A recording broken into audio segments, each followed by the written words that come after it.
Light जरा दे कम हो जाए।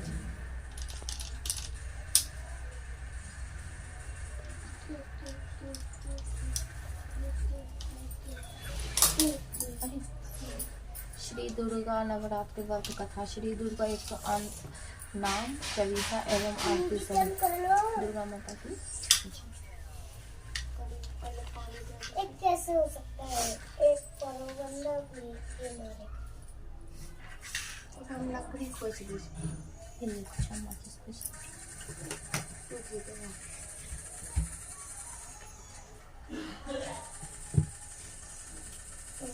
गिर के पानी में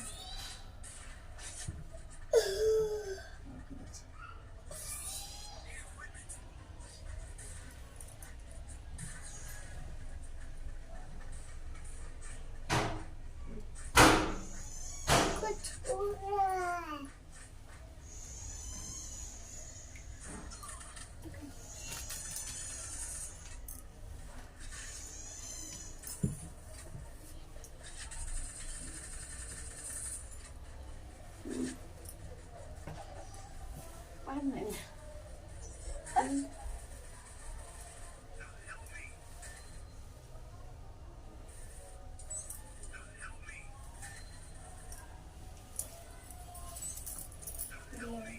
कहाँ गया?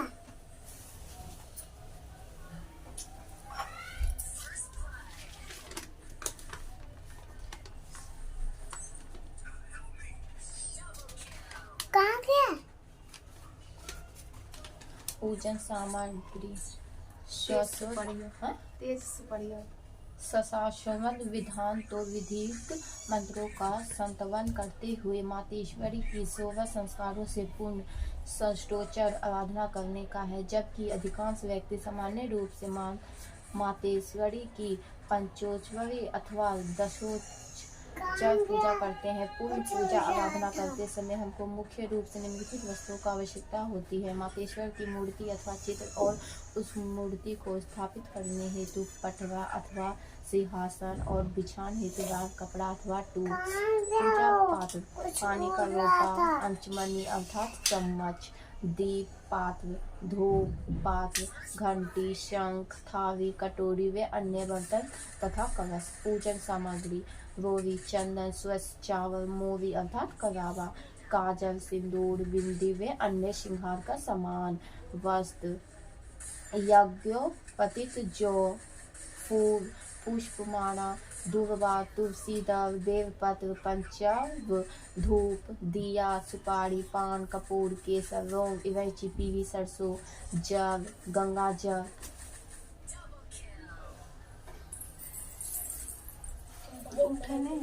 मतलब उठो नहीं है, गंगा जल, नारियल, फल, मिठाई, पंचमेवा तथा दूध, दही, घृत, शहद और गंगा जल से निर्मित पंचमृत।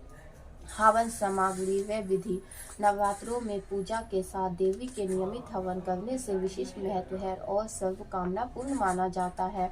इस हवन को यद्यपि अधिकांश परिवारों में जलते हुए कंडों पर लौंग के जोड़े, गुड़, घी और हवन सामग्री डालकर ही देवी की ज्योति जलाई जाती है। जहाँ तक शास्त्रीय विधान का प्रश्न है, बालू की वेदी बनाकर और उसे आटे से सजाकर ढक की लकड़ियाँ रख दीजिए। धूप की कटोरी बनाकर उसमें कपूर रखकर प्रज्वलित करने के बाद 108 आहुति दी जाती है और अंत में सूखे गोवे में हवन सामग्री भरकर पुरोहित दी जाती है। हवन सामग्री तैयार करने हेतु काले बिना धुले हुए तिलों के आधे चावल, चौथाई जौ और 8वें भाग भूरा अथवा चीनी मिलाएं।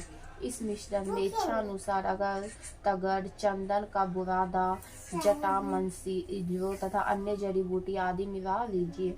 थोड़ा देसी घी भी इस सामग्री में मिलाया जाएगा और प्रत्येक आहुति के साथ चम्मच से थोड़ा थोड़ा घी हवन में डाला जाएगा। पूर्णाहुति के लिए साबुत गिरी के गोवे की टोपी उतारकर उसमें पान का पत्ता, सुपारी और प्रोक्त मिश्रण तथा घी भरकर टोपी लगा दे और इसे सीधे ही अग्नि के माध्यम में रख दे।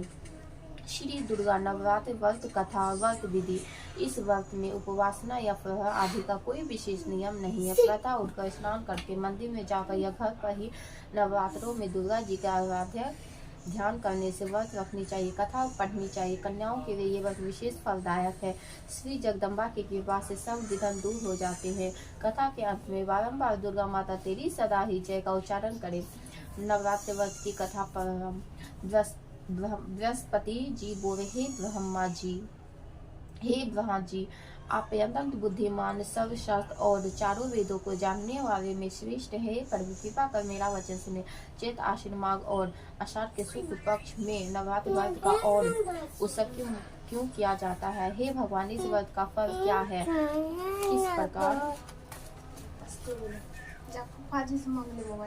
किस प्रकार करना उचित है और पहले इस व्रत को किसने किया है, सो विस्तार से कहो। बृहस्पति जी का ऐसा वचन सुनकर ब्रह्मा जी कहने लगे कि हे बृहस्पति, प्राणियों का हित करने की इच्छा से तुमने बहुत ही अच्छा पसंद किया है। जो मनुष्य मनोरथ पूर्ण करने वाले दुर्गा, महादेवी, सूर्य और नारायण का ध्यान करते हुए मनुष्य धन्य है।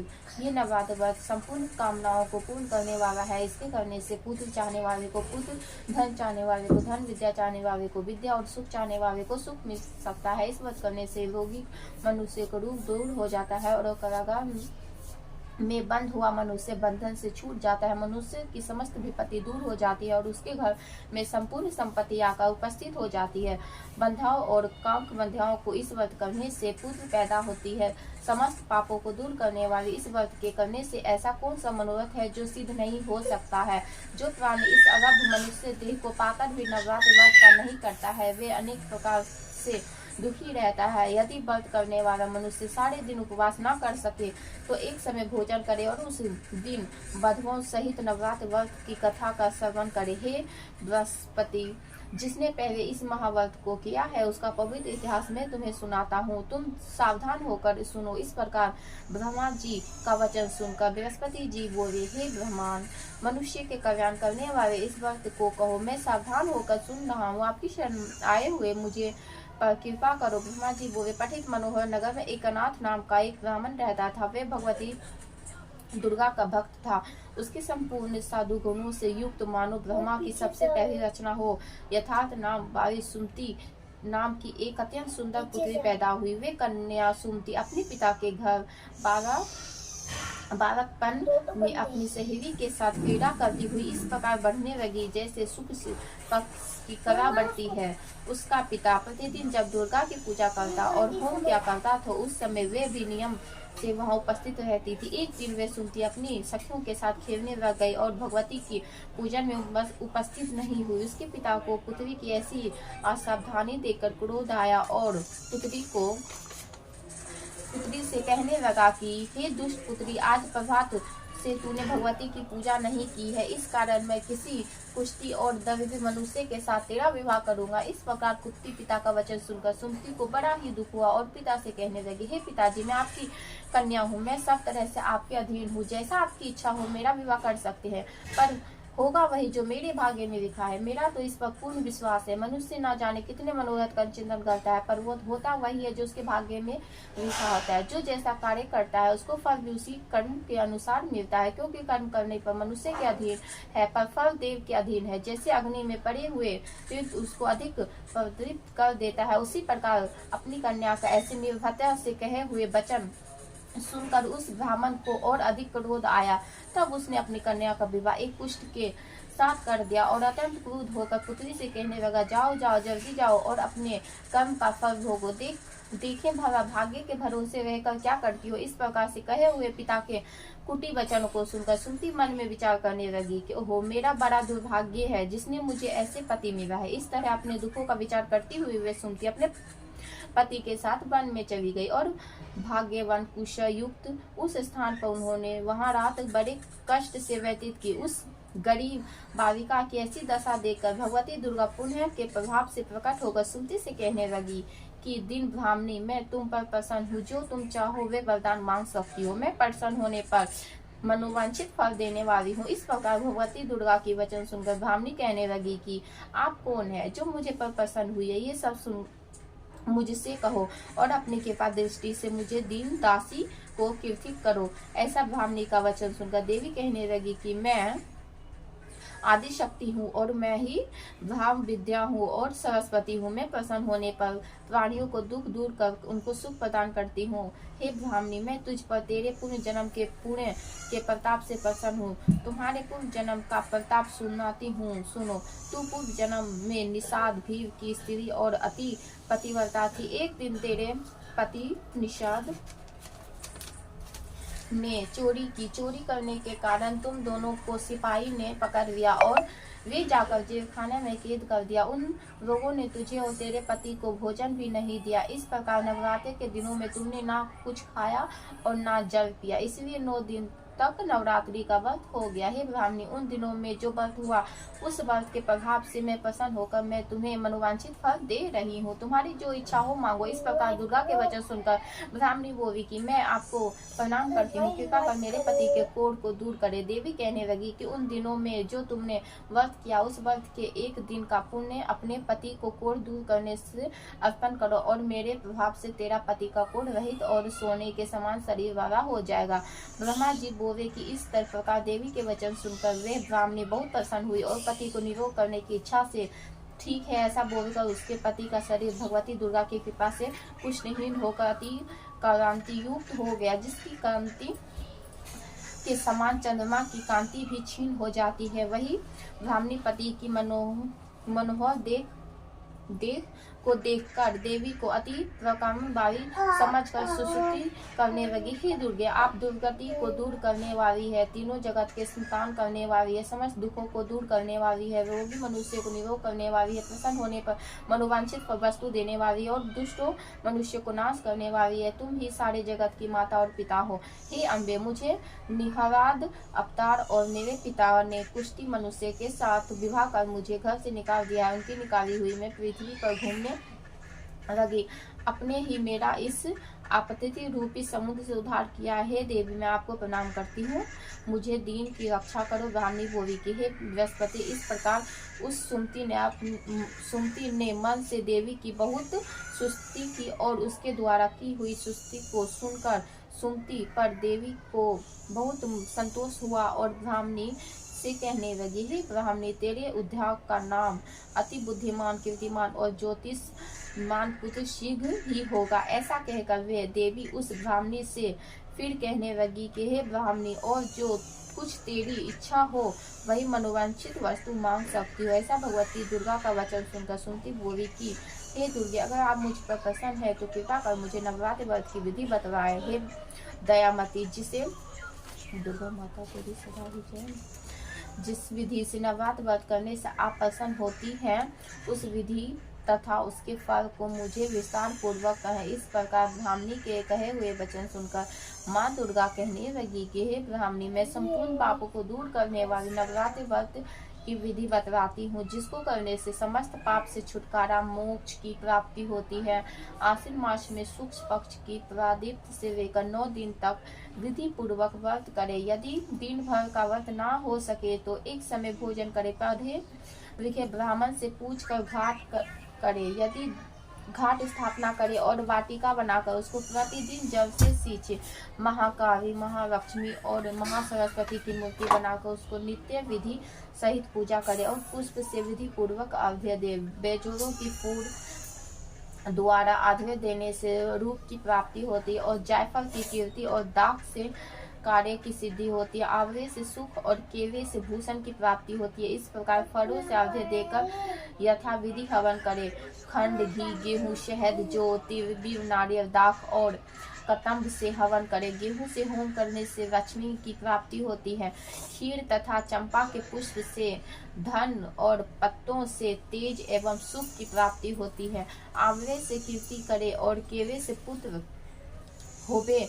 कमल से राज, सम्मान और दाखों से सुख और संपत्ति की प्राप्ति होती है। खंड, घी, नारियल, शहद, जौ और तीर इनसे तथा फलों से होम करने से मनोवांछित वस्तु की प्राप्ति होती है। व्रत कहने वाला मनुष्य इस विधान से होम कर आचार्य को अत्यंत नम्रता के साथ प्रणाम करे और यज्ञ की सिद्धि के लिए उसे दक्षिणा दे। इस महाव्रत को पहले बताई हुई विधि के अनुसार जो करता है उसके सब मनोरथ पूर्ण हो जाते हैं। इसमें तनिक भी संशय नहीं है। इन 9 दिनों में जो कुछ दान आदि दिया जाता है उसका करोड़ों गुना फल मिलता है। इस नवरात्रि व्रत का व्रत करने से ही अश्वमेध यज्ञ का फल मिलता है। हे ब्राह्मणी, इस संपूर्ण कामनाओं को पूर्ण करने वाले उत्तम व्रत को तीर्थ, मंदिर अथवा घर में ही विधि के अनुसार करे। ब्राह्मणी बोली, हे बृहस्पति। इस प्रकार ब्राह्मणी को व्रत की विधि और फल बताकर देवी अंतर्ध्यान हो गई। जो मनुष्य इस व्रत को भक्ति पूर्वक करता है इस लोक में सुख पाकर अंत में दुर्लभ मोक्ष प्राप्त हो जाता है। बृहस्पति, हे दुर्लभ व्रत का महात्म्य मैंने तुम्हारे लिए बतलाया है। ऐसे ब्राह्मणी के वचन सुनकर बृहस्पति जी आनंद के कारण रोमांचित हो गए और ब्राह्मणी से कहने लगे कि हे ब्राह्मण, आपने मुझे पर अति कृपा की है जो अमृत के समान है।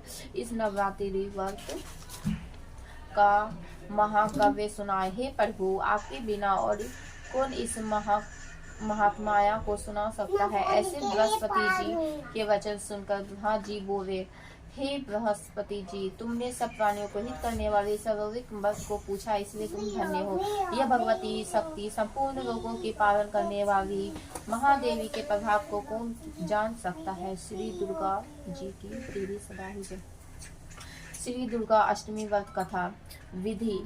ये त्योहार आश्विन शुक्ल पक्ष अष्टमी को आता है। इस दिन दुर्गा देवी की पूजा की जाती है। भगवती दुर्गा को उबले हुए चने, हलवा, पूरी और खीर, पुआ आदि का भोग लगाया जाता है। बहुत से व्यक्ति इस महाशक्ति को प्रसन्न करने के लिए हवन आदि भी करते हैं। जहाँ शक्ति को अधिक मान्यता दी जाती है वहाँ बहुत बड़ा उत्सव मनाया जाता है। इस दिन कन्या रंगोरा जमावे देवी जी की जोत करे। कथा। हिंदुओं के प्राचीन शास्त्रों के अनुसार दुर्गा देवी 9 रूपों में प्रकट हुई है। उन सब रूपों की पृथक पृथक कथा इस प्रकार है। महाकाली। एक बार पूरा संसार ग्रस्त हो गया था। चारों ओर पानी ही पानी दिखाई दे रहा था। उस समय भगवान विष्णु की नाभि से एक कमल उत्पन्न हुआ। उस कमल से ब्रह्मा जी निकले। इसके अलावा भगवान नारायण के कानों में से कुछ मेल भी निकला। उस मेल से कटेल और मधु नाम के 2 दैत्य बन गए। जब उन दैत्यों ने चारों ओर देखा तो ब्रह्मा जी के अलावा उन्हें कुछ भी नहीं दिखाई दिया। ब्रह्मा जी को देखकर वे दैत्य उनको मारने दौड़े। तब भयभीत होकर ब्रह्मा जी ने विष्णु भगवान की स्तुति की। स्तुति से भगवान विष्णु की आंखों में जो महामाया योग निद्रा के रूप में निवास करती हुई थी वे लोप हो गई और विष्णु भगवान की नींद खुल गई। उनके जगते ही वे दोनों दैत्य भगवान विष्णु से लड़ने लगे। इस प्रकार 5000 वर्ष तक युद्ध चलता रहा। अंत में भगवान की रक्षा करने के लिए महामाया ने असुरों की बुद्धि को बदले दिए। तब वे असुर विष्णु भगवान से बोले, हम आपके युद्ध से प्रसन्न हैं, जो चाहे वर मांग लो। भगवान ने मौका पाया और कहने लगा, यदि हमें वर देना है तो ये वर दो थोड़ी देर कि दैत्यों का नाश हो। दैत्यों ने कहा, ऐसा ही होगा। ऐसा कहकर ही महाबली दैत्य का नाश हो गया। जिसने असुरों को बुद्धि के बदला था वह महाकाली थी। महालक्ष्मी। एक समय महिषासुर नाम का